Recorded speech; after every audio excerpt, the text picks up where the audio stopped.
S'autoriser à être femme aujourd'hui en France. S'autoriser à être femme aujourd'hui en France.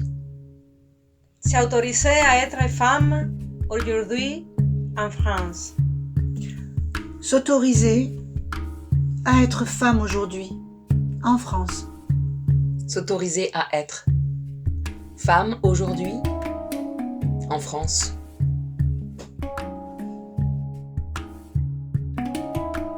Se battre est un devoir, disait Gisèle Halimi. Tendre la main aux autres femmes, une responsabilité. Faire comprendre aux hommes que le féminisme, cet idéal, cet humanisme, constitue l'avenir d'un monde qu'on veut plus harmonieux. Continuait l'avocate militante franco-tunisienne. Tu permets, Christine, que nous disions que du temps de Gisèle Halimi et des femmes qui ont été pionnières, il fallait peut-être se battre, vu les inégalités criantes. Tu permets qu'aujourd'hui, peut-être, c'est l'intuition de Terre d'Utopie pour ce projet. On préfère poser des limites, se mettre debout pour ce qui nous paraît essentiel, dire oui comme non, tranquillement, et que tout cela paraît crucial. Je suis née petite fille dans les années 50. Mais qu'est-ce que j'ai eu comme modèle féminin ? Une grand-mère maternelle, réservée, discrète, timide, habillée de noir depuis un deuil dans sa famille, mais aimant sincèrement mon grand-père, un homme doux et jovial. Une autre grand-mère, plus volontaire, travailleuse, mais peu chaleureuse finalement. Toujours inquiète, voire aigrie, face à un mari volage, instable. Pas sérieux. Et puis, une mère, jolie, coquette, amoureuse et admirative de son mari. Ils étaient tout l'un pour l'autre. Leurs deux filles, surtout moi, la cadette, ayant finalement une place assez secondaire dans le foyer. C'est du moins ce que j'ai ressenti. Quelle place pouvais-je en effet tenir ? Un garçon eût été préférable. Pour mon père, son épouse était la femme, la seule qui comptait à ses yeux. Les autres étaient dénigrées dans le travail, ne sentaient pas bon quand elles avaient leurs règles, n'étaient pas sérieuses, arboraient trop de décolleté. Et oui, autant dire que je ne savais pas trop qui j'étais. J'aimais grimper aux arbres, faire du patin à roulettes. Les chiens étaient mes amis. Je préférais la compagnie des garçons. M'habiller en fille, femme, lorsque j'étais petite ou même adolescente, ne m'intéressait pas du tout. Mon corps de fille me gênait. Je subissais mon sort. Je restais mutique.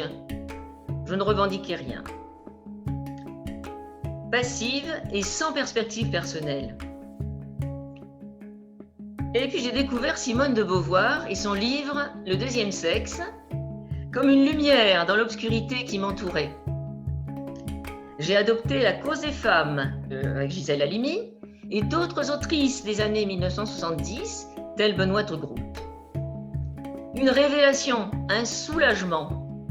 Grâce à ces personnalités féminines à qui je rends hommage aujourd'hui par mon travail, j'ai à ce moment-là de mon chemin de femme mieux compris mon mal-être et les injustices dont les femmes étaient les victimes.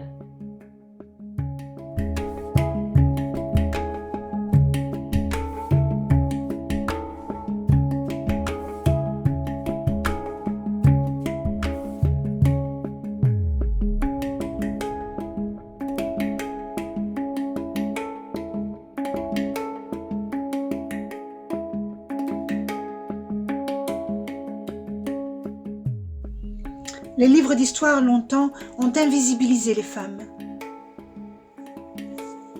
Les écolières ont pu croire que la Terre n'avait produit que des héros, des grands hommes, des savants. Où étaient passées les aventurières, les insurgées, Les écrivaines, Les musiciennes, Les savantes. Heureusement, ce déni a cessé. Des femmes magnifiques ont contribué à faire avancer l'humanité. Simone de Beauvoir, Simone Veil, Gisèle Halimi, Benoît de Groult, Françoise Héritier. des historiennes aussi, bien sûr. Claude Mousset, Mona Ozouf, Michel Perrault, Mathilde Larère, Lucette Valency. Pour Michel Perrault, faire l'histoire des femmes, c'est contribuer à sortir les femmes des silences de leur histoire.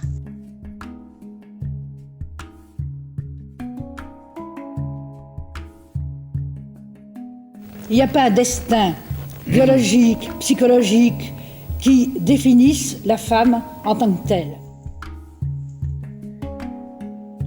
Je vous propose un parcours dans l'histoire de la cause des femmes depuis le début du XXe siècle.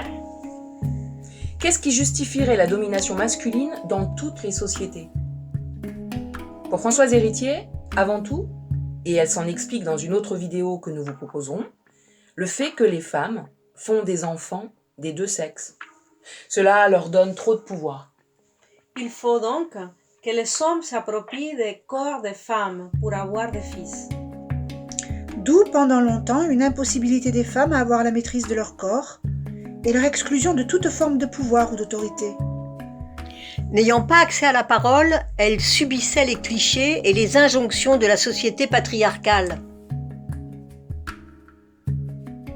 Nous verrons ainsi dans quelle mesure l'évolution de la place et du rôle des femmes dans notre société est le révélateur des mutations de cette société, mutations auxquelles contribuent fortement les femmes qui s'autorisent à rompre avec les anciens codes et stéréotypes. J'ai repéré 3 périodes dans les luttes des femmes en France. Du début du XXe siècle à 1968 environ, j'ai appelé cette première partie « En marche vers l'égalité des droits ».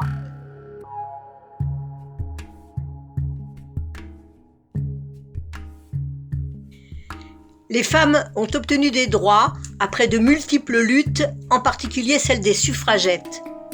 En 1944, grâce au Conseil national de la résistance, elles obtiennent le droit de vote et l'éligibilité en signe, entre autres, de la reconnaissance de la place des femmes dans la résistance.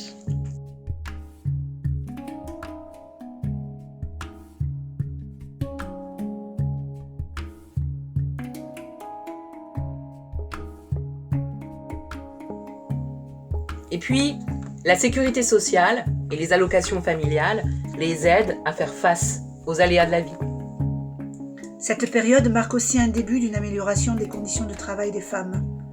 De plus en plus de femmes deviennent salariées et non plus associées au travail seul reconnu de leur mari, dans l'agriculture ou l'artisanat par exemple. Elles acquièrent ainsi plus de liberté. Pendant la guerre 1914-18, de nombreuses femmes ont remplacé les hommes dans l'industrie, les transports et l'agriculture, bien sûr. En 1946, le salaire féminin inférieur dans la loi au salaire masculin est supprimé. Mais il faut attendre 1965 pour que la femme puisse exercer une activité professionnelle sans le consentement de son mari et gérer ses propres biens. Par exemple, avoir un compte en banque. 1965. 1965. Enfin, l'accès des filles à l'enseignement s'améliore peu à peu, malgré de nombreuses réticences. L'éducation des filles vise en effet à en faire de merveilleuses femmes au foyer. L'enseignement primaire n'est donc pas tout à fait le même pour les filles et les garçons jusqu'en 1955. En 1919, il existe un baccalauréat féminin. Mais ce n'est qu'en 1924 que les programmes des baccalauréats filles et garçons sont identiques. De plus en plus de filles deviennent ainsi bachelières. Néanmoins, le lycée est payant. La mixité s'installe rapidement dans les écoles maternelles et primaires, et au milieu des années 60, dans les collèges et lycées, non sans effrayer quelques conservateurs, craignant que les filles adoptent les mauvaises habitudes et le langage masculin. Le travail féminin salarié et tertiaire se développe dans les années 60 grâce à une meilleure instruction des filles. Je propose ensuite une deuxième période, de 1968 aux années 90. Dans cette partie, il est question surtout des combats des femmes qui portent essentiellement sur la liberté et la maîtrise de leur corps, grâce à une véritable prise de conscience des inégalités et des injustices qui pèsent sur les femmes. Les événements de 1968 ont ouvert les premières brèches dans les injonctions et les interdictions qui s'imposaient aux femmes. La Ve République a alors 10 ans. Le général de Gaulle a été réélu moins de 3 ans plus tôt, avec près de 55% des voix au second tour de l'élection présidentielle. Et dans ses vœux à la nation, le 31 décembre 67, il était fondé à saluer avec sérénité l'année à venir. Et pourtant, en mars-avril, Paris, tout comme Londres, Rome, Berlin, Mexico ou Tokyo, connaîtra une fièvre, une révolte étudiante. Mais en France, ce sera le détonateur d'un mouvement plus profond, plus vaste, d'une épreuve, d'un affrontement, mêlant pêle-mêle aux revendications estudiantines, celles du monde ouvrier, des classes moyennes, des intellectuels et des paysans. Grâce à Simone de Beauvoir et son livre « Le deuxième sexe », les femmes prennent conscience que la société les façonne. On ne naît pas femme, on le devient. Le livre est paru en 1949, mais c'est dans les années 60 qu'il est vraiment connu et lu par de nombreuses filles en France. Pour elle, les différences biologiques, grossesse, allaitement, menstruation, contribuent à la différence homme-femme, mais ne sauraient justifier la hiérarchie homme-femme. La biologie ou l'histoire sont toujours interprétées d'un point de vue partial, celui des hommes. De Beauvoir analyse ensuite le rôle des mythes dans la construction de cette idéologie de la domination masculine, notamment le mythe de l'éternel féminin. Il intègre de multiples mythes de la femme. Le mythe de la mère, de la Vierge, de la mère patrie, de la nature. Ce rôle des mythes tente de piéger la femme dans un idéal impossible qui nie son individualité et lui refuse aussi sa singularité, la sienne propre ou celle de sa situation. Ce mythe de l'éternel féminin a créé un idéal de femme, générant une atteinte. Toujours déçue. Exactement. Les femmes réelles sont ainsi toujours perçues comme des fardeaux, des inachèvements.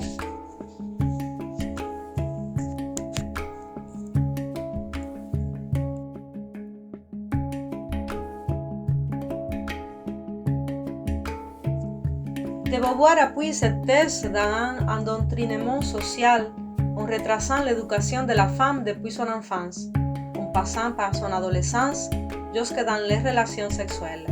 À chaque étape, de Beauvoir illustre comment les femmes sont forcées d'abandonner leurs revendications à la subjectivité authentique au profit d'une acceptation d'un rôle passif et aliéné, laissant à l'homme le rôle actif et subjectif. De Beauvoir étudie les rôles d'épouse, de mère et de prostituée pour montrer comment les femmes, au lieu de se transcender par le travail et la créativité, sont réduites à des existences tronquées et pas forcément épanouissantes, au rôle de mère et de maîtresse domestique et celui de réceptacle sexuel de la libido masculine.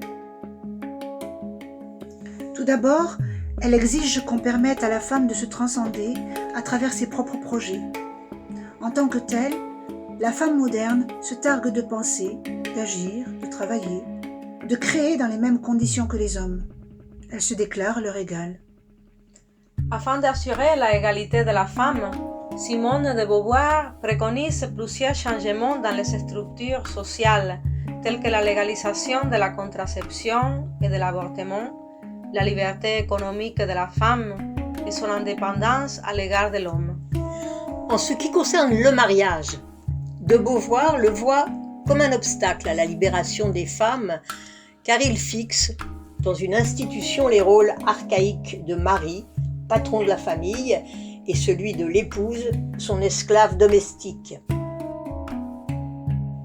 Après le planning familial, en 1970, naissent le MLF, Mouvement de libération des femmes, avec Antoinette Fouque, et le MLAC, Mouvement pour la liberté, l'avortement et la contraception. avec pour slogan bien connu « Notre corps nous appartient ». Ils participent au combat en faveur de la contraception pour les femmes, 1967-1974, la fameuse loi Neuwirth, et à l'accès de l'avortement, légalisé grâce au courage de Simone Veil, 1973-1975, obtenu malgré la violence de certains discours de députés machistes dans l'hémicycle de l'Assemblée nationale.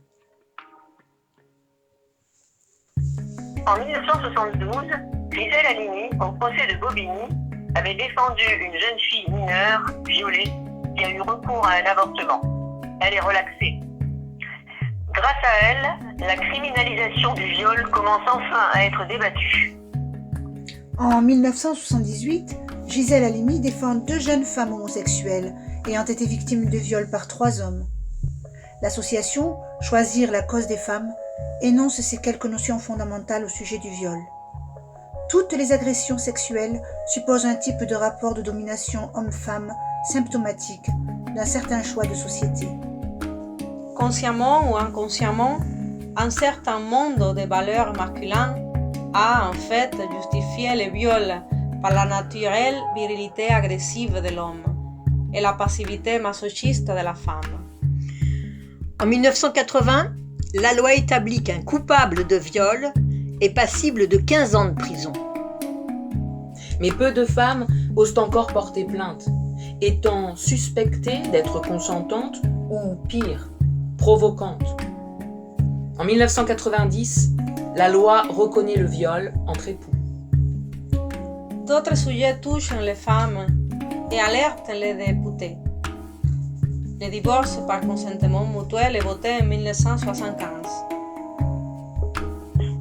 En 1983, Yvette Roudy, ministre déléguée des droits des femmes, propose une loi sur l'égalité professionnelle entre les hommes et les femmes. Embauche, licenciement, sur le modèle de la loi contre le racisme. Sexisme et racisme sont comparables. En 1993, la loi du 8 janvier affirme le principe de l'exercice conjoint de l'autorité parentale, homme ou femme, sur tous les enfants, quelle que soit la situation des parents, mariés, concubins, divorcés, séparés. Autorité parentale établie en 1970 pour les couples mariés.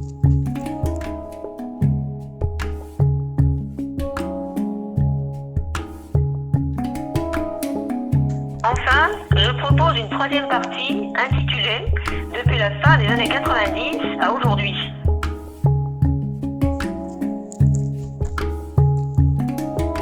Il s'agit d'une période propice à l'approfondissement des lois, aidant les femmes dans leur désir d'enfant, ou non. À l'approfondissement des lois en faveur de la égalité professionnelle, de la parité dans la vie politique.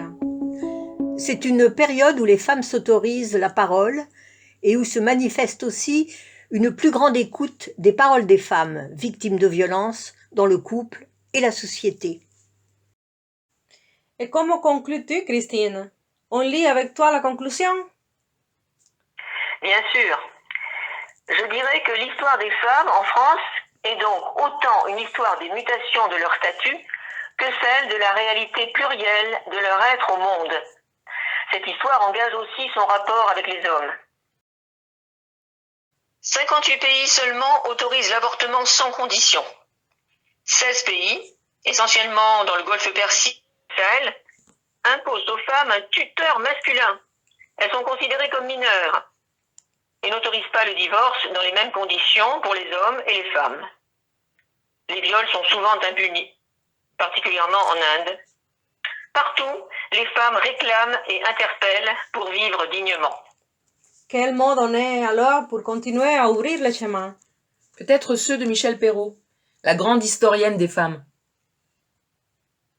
Je suis pour un monde où le sexe ne serait pas un déterminant, dit-elle dans une très belle émission de France Inter de 2019. Oui, proposer la liberté d'être, sa justesse d'être comme invitation à soi. C'est une chouette conclusion. Ça te va, Christine? Mais très bien, cela me convient très très bien.